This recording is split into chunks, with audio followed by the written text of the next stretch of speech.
Newgen has been providing prepress and conversion services to publishers since 1996. We convert approximately 1 million pages to ebooks every month. Our conversion clients include publishers across disciplines, content aggregators, and corporations with legacy content. The content we deal with involves novels, academic and professional books, complex textbooks, highly designed trade titles, comics, training manuals, and annual reports. We work extensively in English, German, French, Spanish, Portuguese, Italian, and Russian. Our workflow incorporates a high level of intelligent automation to ensure the accuracy of the conversion process, which sets us apart from other conversion suppliers. We bring extensive automation to ebook conversion because it has to be cost-effective for our clients. But we also recognize that some aspects of conversion require human intervention. Perhaps working out the flow of content in a complex textbook or illustrated trade title, or even just deciding whether to close up or hyphenate a broken word at the end of a line.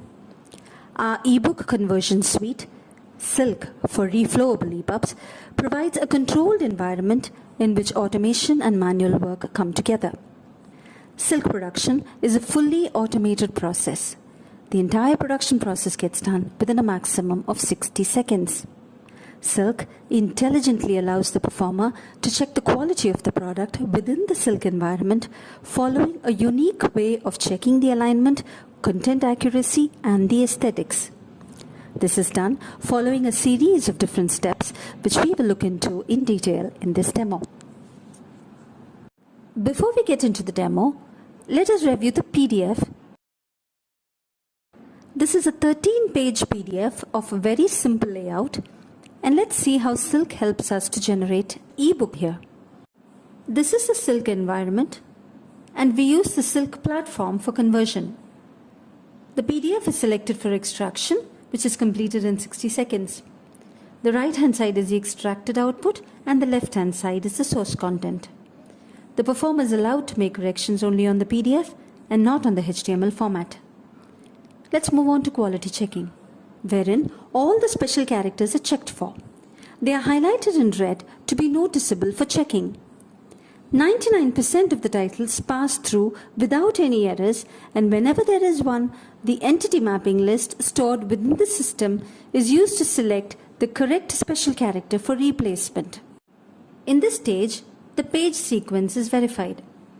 Two major functions are carried out in this process: deletion of unwanted content like running header and footer, and the capture of auto image. In case an image content is not captured, the shortcut method can be used to capture the same. Before moving on, the tool checks for the index page. In this PDF file, the index is not available. The next stage is zoning. The content that is supposed to be captured in the ML format is encapsulated in a red rubber band box. If any adjustment is to be made to this encapsulated content, shortcut keys are available for help. This comes in handy when working on complex titles with multi-column text. Tables are identified by assigning the character T to allow the tool to understand and format the selected zone as a table. The identifiers A, which is the indicator for aside in images, and T for tables, aid in isolating the elements from the main content while not disturbing the flow of content at any point. This is the reading order defining stage. Based on the zoning from the previous stage, the text reading order is automatically captured by the tool. The number on top of each zone, in blue here, is the order of content flow. The content order can be changed manually also if the reading order is to be changed. This is helpful when we work on journals or magazines with multi-column layout. In this stage, the text margins are verified to ensure that the content is within the frame. Here, the focus is on the superscript and subscript characters. The sequence of these characters is highlighted by the tool as shown in the box, and corrections can be made as appropriate.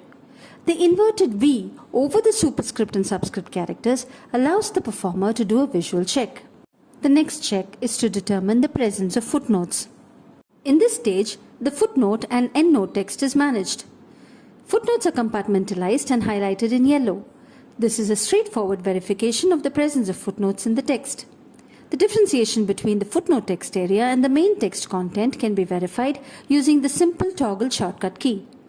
The accuracy of the footnotes and endnotes is confirmed at this stage.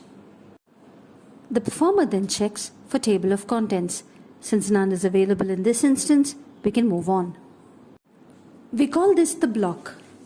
Paragraphs are marked off with the letters P and reverse P. The performer checks whether the paragraphs are captured in accordance with the original and makes changes wherever necessary using shortcut keys. Two-column text is captured using table style to retain the original layout in the ML output, and there's also a provision to view the table alone. This stage takes care of isolated instances of incorrect splitting of paragraphs and headers. Image resolution can be controlled within the workflow, and a global replacement with regard to resolution of images can also be done for consistency. A CSS value confirmation is obtained at this stage before moving on. This is the style stage of the process. Auto CSS is created for each element, and as in the other stages, only those that require modifications are worked upon. All HTML CSS standard styles are stored in the system for use by the performer.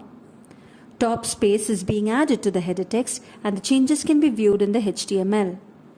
Akin to headers and other elements, defined styles can be used on tables. We can see the adjustment to the column width being done here. The style of the footnote and the paragraphs with its indent and non-indent formats have been accurately captured by the tool. A check on the images for the DPI is also done. The next stage is semantics, where only the heading levels are captured as H1 to H6 to accommodate the CSS3 feature. Let's move to the spelling stage. The tool first identifies the dictionary to be used for the content in hand from the multiple dictionaries built in within the system. In this instance, on selecting the auto option, the US English Dictionary has come up as the choice made by the tool, and the highlighted words are cross-checked. The incorrect words are underlined in red. On hovering over the supposedly incorrect word, a suggestion box appears with the content retrieved from HTML for the user to make a decision. One example depicted is related to the word non-prescription, which is captured without a hyphen to the non-prefix, and the user can insert the hyphen in the PDF. A similar correction can be seen for the text in small caps. This completes the spelling correction stage. The next stage is the links stage. Here, all internal links like TOC, figures, tables, footnotes are checked, and web links are validated within the system.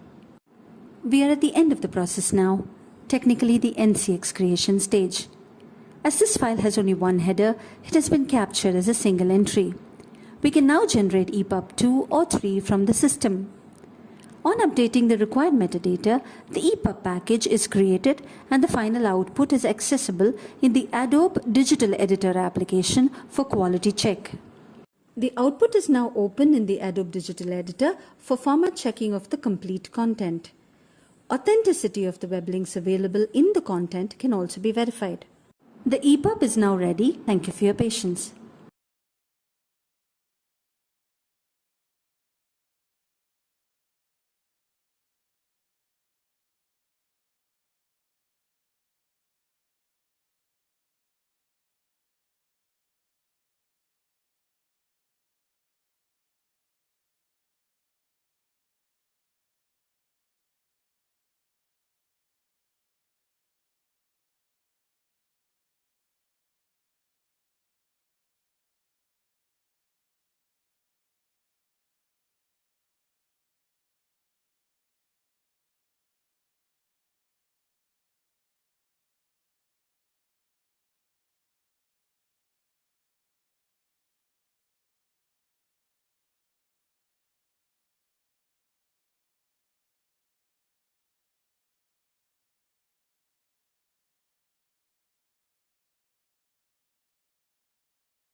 Chapter 3. The Mosh Pit of Government Budgeting. Figure 3.1 The Federal Budget. Table with 10 rows and 3 columns. Row 1 column 1 year. Column 2 Top tax rate. Column 3 President. Row 2 column 1 1964. Column 2 91%. Column 3 Johnson. Heading level 1 page 35. Separator Chapter 3 The Mosh Pit of Government Budgeting. Grouping graphic. A pie chart of the federal budget shows 62% of the budget going to social. Caption Figure 3.1 The Federal Budget. Out of grouping table with 10 rows and 3 columns. Row 1 year column 1 year. Top tax rate column 2 Top tax rate. President column 3 President. Row 2 year column 1 1964. Top tax rate column 2 91%. President column 3 Johnson.